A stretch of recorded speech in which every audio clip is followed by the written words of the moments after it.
Hi guys, welcome back to my channel, Ella Dishes It Out. Today we're going to be making some delicious mustard greens cooked in turkey necks, smoked turkey necks. And we're going to make some fried pork chops, macaroni and cheese, and cornbread. A good old southern home cooked meal. I cannot wait. All right, so let's get started.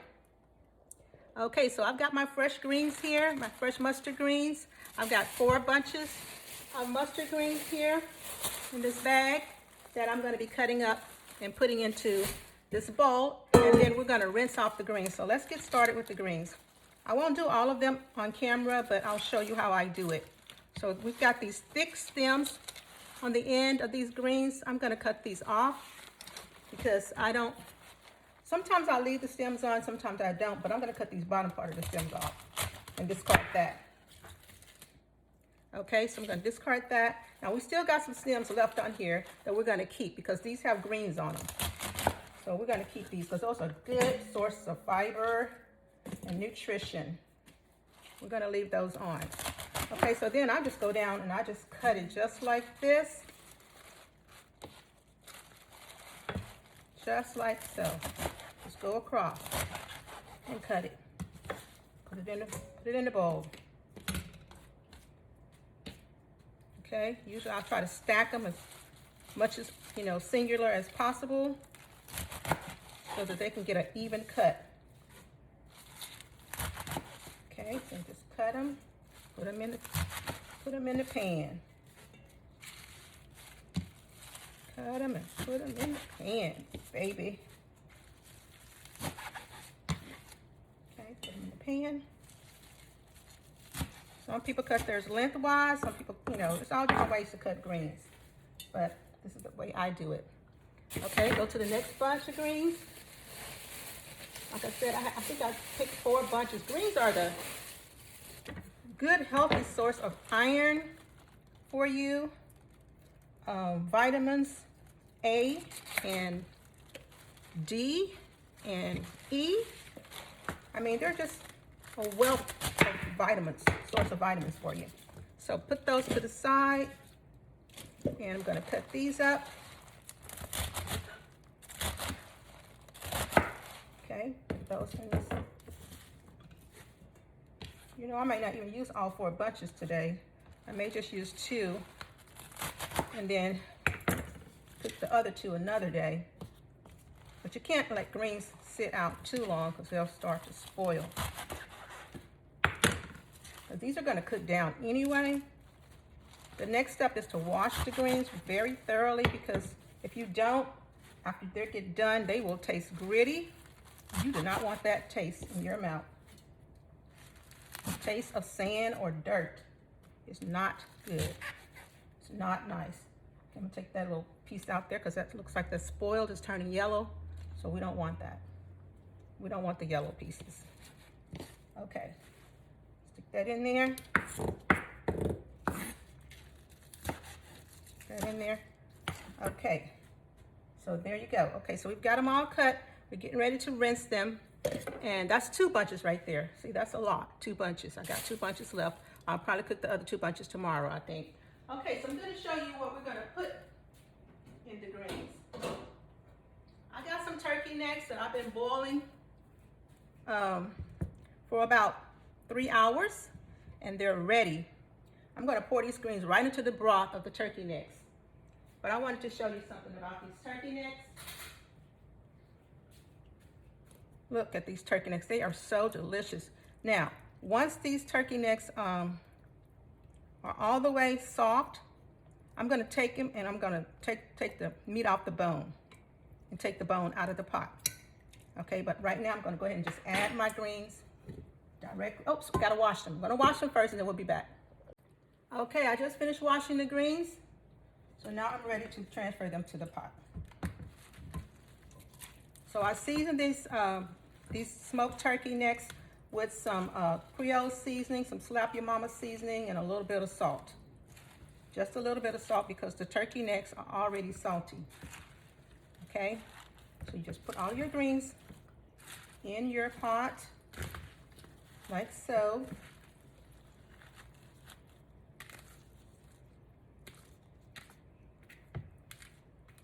And there you go. You got the greens right there ready to roll. Okay, so I'm gonna cover these up and cook them on medium heat for another 30 minutes. And I might even add some chicken broth to this just to give it some extra juice. So I'll probably do that and then I'll start boiling them. So let me see if I got some chicken broth left over in my refrigerator. I know I have some beef broth in here, but I don't know about chicken broth. Yes, I do have some chicken broth. I got lucky. Okay, so I've got some chicken broth here. I'm gonna add this to my greens. This is no MSG added and gluten-free chicken broth. It's almost an entire carton. I think I used just a little bit of it. Okay, so I'm gonna take this and put it on the stove and let it start cooking covered for about, I don't know, another 30 minutes to an hour. We'll come back and see what the end product yields. Okay, so now we're gonna check on our greens. I already went ahead and I took all of the meat off the neck bones, the smoked turkey neck bones. I took all of the meat off, as you can see right there. We're gonna open this top and we're gonna look and see what we've got here. See if I can adjust the camera so you can see what I'm talking about. Oh, that looks so delicious, doesn't it? Look at these greens. They got the turkey neck meat inside of it that I pulled off the bone. Oh my gosh, they look so delicious. These greens are ready. They are ready to rock and roll. Okay, so next we're gonna move on to our macaroni and cheese. Okay, for the macaroni and cheese, we're gonna use 4 different cheeses. We're gonna use mozzarella, we're gonna use cheddar, we're going to use, I forgot the other one, Gruyere, and we're going to use probably Parmesan. So we're going to use 4 types of cheeses. This is the noodles that I'm going to use. These are penne noodles. So we're going to boil them according to our instructions. We got 4 to 6 quarts of water here that we're about to boil. I'm going to add a little bit of salt. And we're going to let these boil for approximately 11 minutes. Then we're going to drain and set aside to get ready to make our macaroni and cheese. So the water's not boiling yet. I'm going to let the water get to boiling. I'm going to add just a little bit of salt to the water. Okay, about a teaspoon of salt. And we're going to let this water boil. And then we're going to add our macaroni. I'm trying to adjust the camera so that you can see what I'm doing.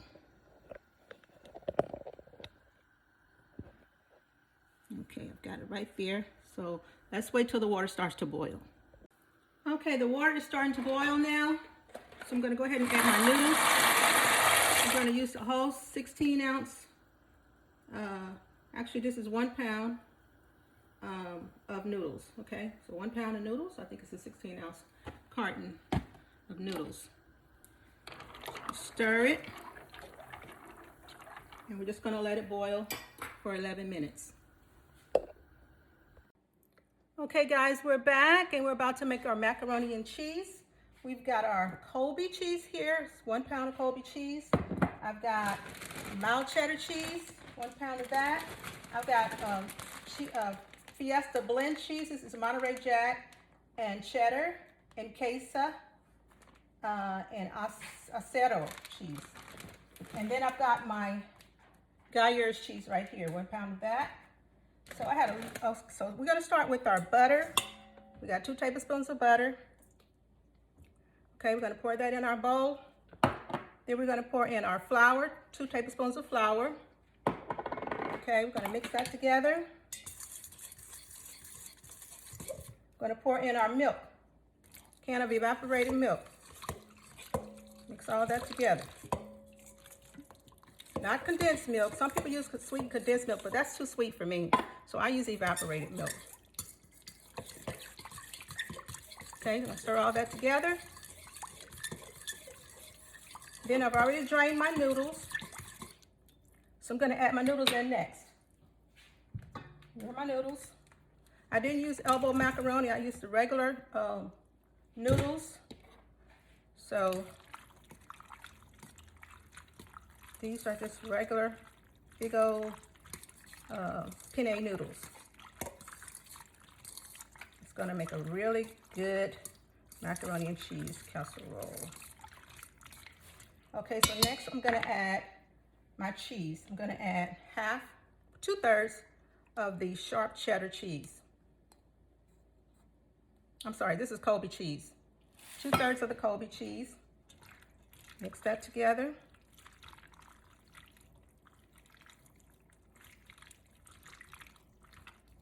Okay. Then we're gonna add our cheddar cheese. 2 cups of cheddar cheese. You know, I kind of eyeball stuff when I measure. I don't really go by a measuring cup. I just kind of eyeball it. So this is my eyeball. That's 1 cup. That's 2 cups. All right. Stir that together. You don't want to put all your cheese in at the same time. You want to slowly mix it in. And I may need some more milk because it's looking kind of dry here. So because I'm making so much, I'm going to add some more milk. So I'm going to get another can of sweet condensed milk. I'm sorry, evaporated milk. Let me correct myself. Evaporated milk. Because this recipe is really double, it calls for more milk. And I don't like the way it's looking right now. So I'm pouring another can. Like I said, because I'm making so much, I have to double my ingredients. Okay, that looks much better. Okay, next we're gonna add our mixed cheese.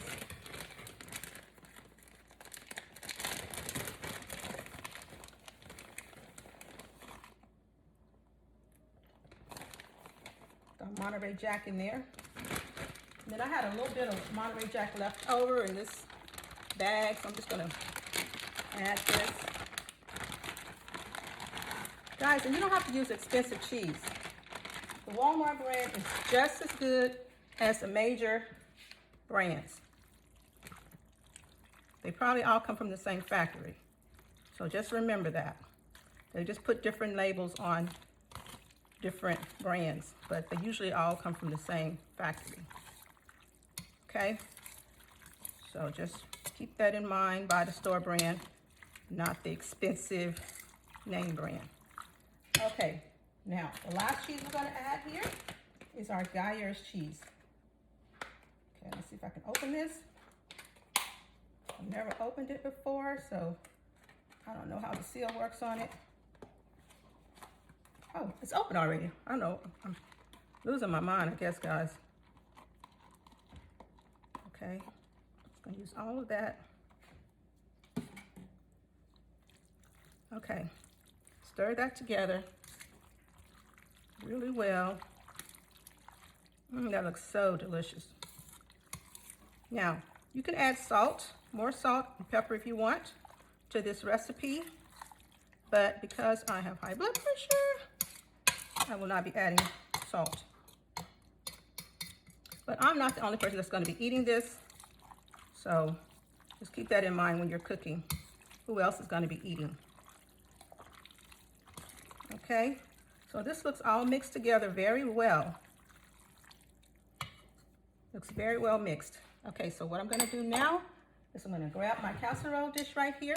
It's a pretty fall casserole dish that I bought from Walmart, of course, and bought this last year, and I'm using it this year pretty much a lot. So you just pour everything in your casserole dish. Make sure you get all the delicious cheese out of there. Pour everything in your casserole dish. We're going to bake this at 350 degrees until golden brown. Okay, so I'm just going to spread it out like so, evenly in the dish. And it's going to be so delicious when it gets done. Some cheese over there, cheese right there. Make sure you got cheese everywhere in every spot, especially in the corners. Okay, so I'm gonna just push this down because I'm gonna put some cheese on top. Okay, got that pushed down. Now, I'm gonna get some, I'm gonna grab some cheddar cheese, sprinkle on top.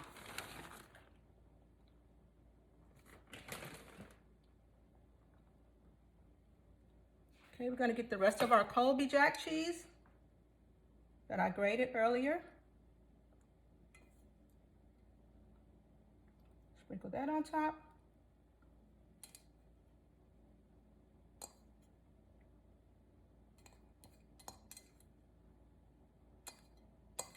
Get all that cheese out of there.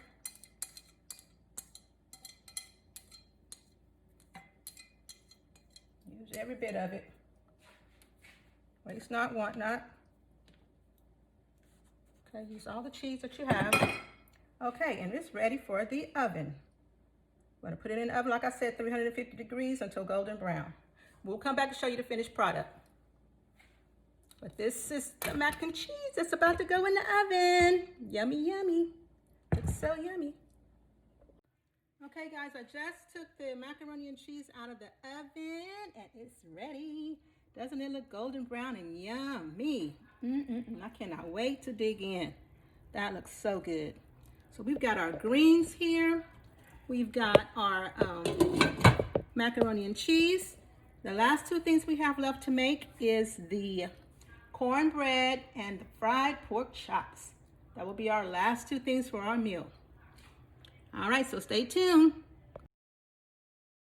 Okay guys, I've got to dig into this macaroni and cheese and just see what it looks like. Oh, that looks so delicious. Just look at that. Piping hot and delicious. I cannot wait to fix my plate. That's so cheesy with all those different cheeses in there. It looks so yummy. Bon appetit.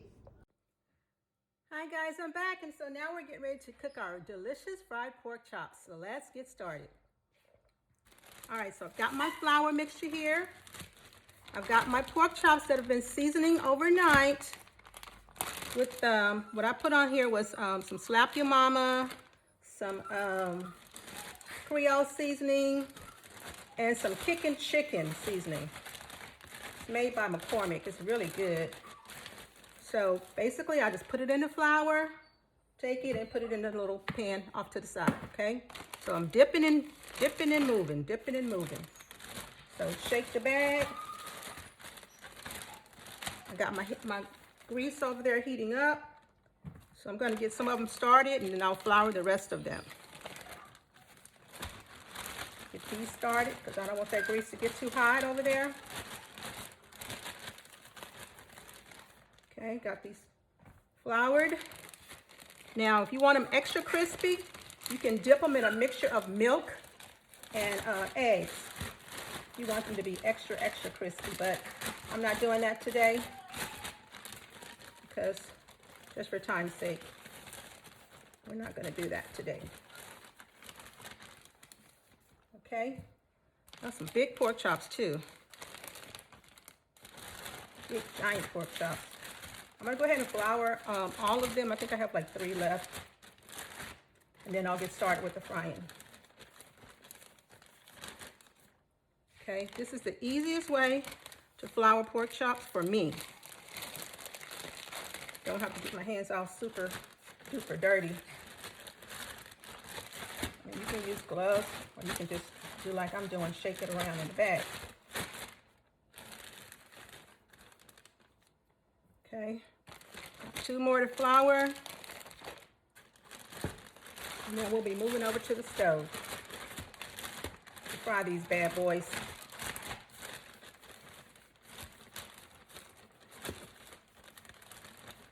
Ooh, I love me some fried pork chops.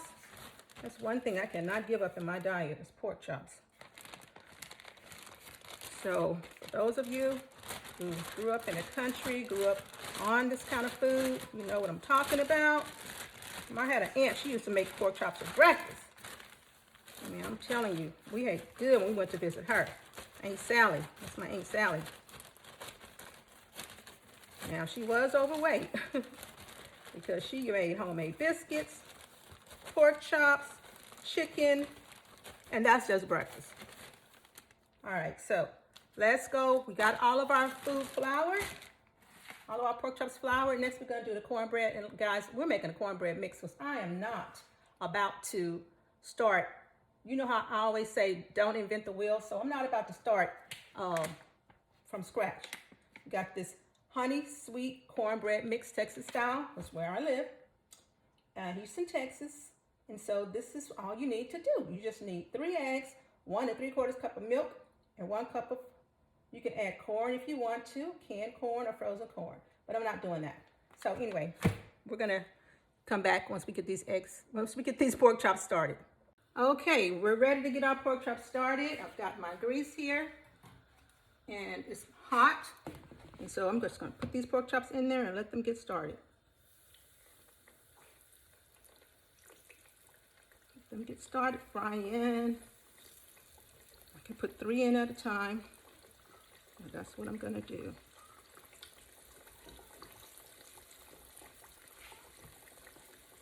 I've got my vegetable oil that I'm using to fry these pork chops in. You can use whatever kind of oil you want, peanut oil, vegetable oil, corn oil, whatever kind of oil you choose to use.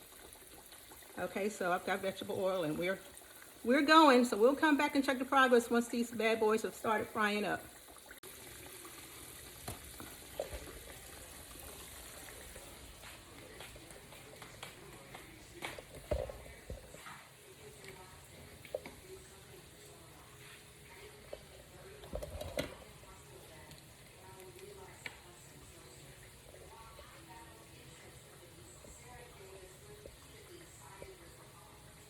Okay, we're starting on our cornbread.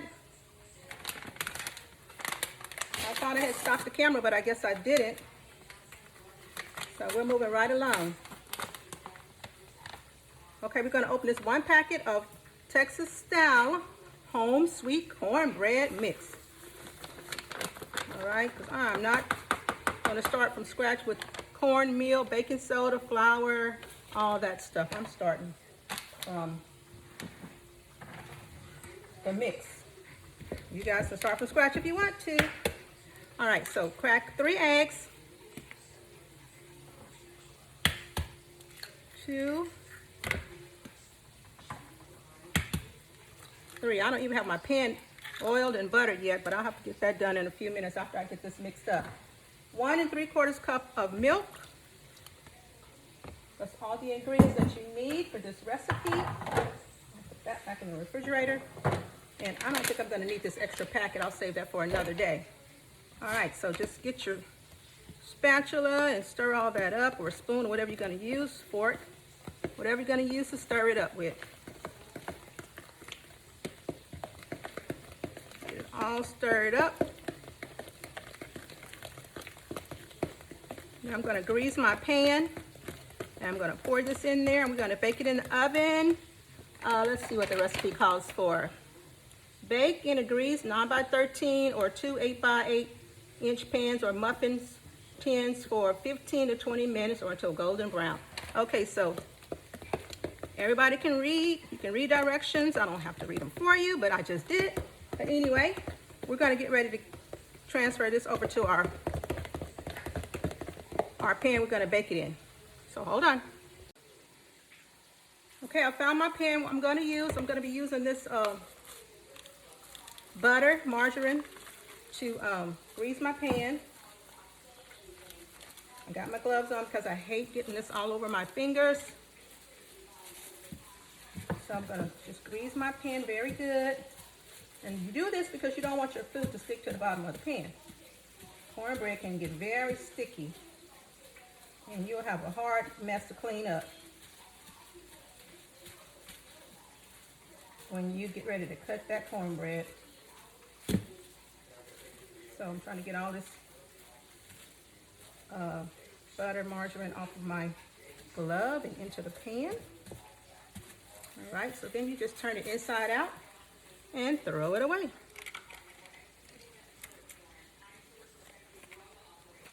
Okay, so now we're going to pour this into this skillet that I've got ready. already prepared. I got my oven preheating at 350 degrees. Just gonna pour all this in this little pan here. I'm left-handed, so I gotta readjust for the camera. Okay.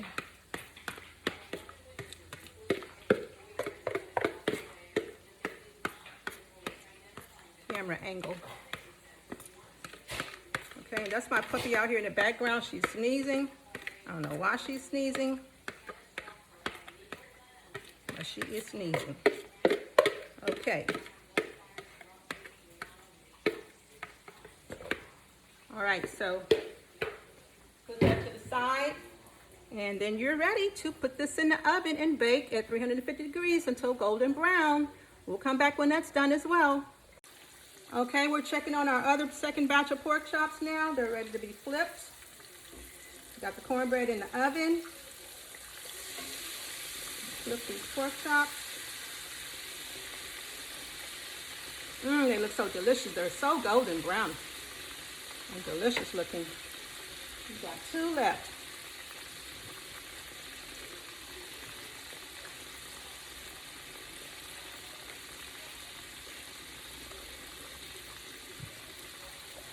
Just 2 left. Let me show you how delicious and golden brown they look. Oh, they look so good. Yes, yes, yes. Okay, we're gonna let those finish cooking and we'll be back. Okay, these pork chops are done. Take them out. Golden brown. Set them aside. You gotta make sure they're done because pork, you don't want to eat raw pork. You can get sick from that. Okay, so let's gonna put the last 2 in the skillet. Make sure it's flat. So it can cook thoroughly all the way through. This one in here. And that's the last 2 pork chops we're cooking today.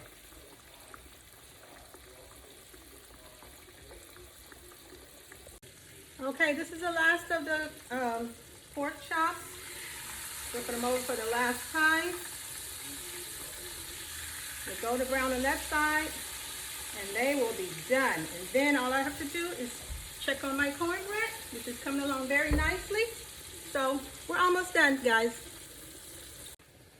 Okay, our pork chops are done, golden brown, as you can see. Yes, it's golden brown and ready to take out. Turn the stove off. Take this last pork chop out. Golden brown, yes ma'am. And serves. All right, put that to the side. I'm gonna push this skillet back because when I take my cornbread out, I'll put my cornbread right here. Got my mac and cheese right here. We got our greens back here. Can't see it, I'm sorry. Our greens are back here, which you saw earlier. Okay, so we've got our mac and cheese, our greens, our pork chops, and our cornbread. That's a southern meal for you. You can't get no more southern than that. Now, I was thinking about making a dessert. I was thinking about making like a peach cobbler, real quick peach cobbler dessert, but I may do that tomorrow. So anyway, that is our meal for today. It's a Sunday meal on a Wednesday night. So guys, I've been cooking this all day, working in between, doing my virtual working in between cooking, and it's been so much fun. And I want to thank you guys for tuning into my channel, Ella Dishes It Out. Please remember to like, subscribe, and share. Okay, let's take a look at my cornbread before we end the video.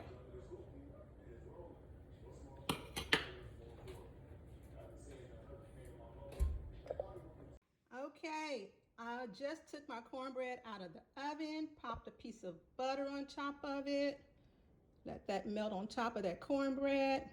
That's gonna be some good old-fashioned buttery flavored cornbread. Okay, so I got that. We got our mac and cheese already done. We have our greens, our mustard greens with turkey neck. And we have our pork chops, our golden brown pork chops. So that's our meal for today. You guys, I thank you for tuning in to Ella Dishes It Out. Please remember to like, subscribe, and share. And as always, bon appetit. Bye.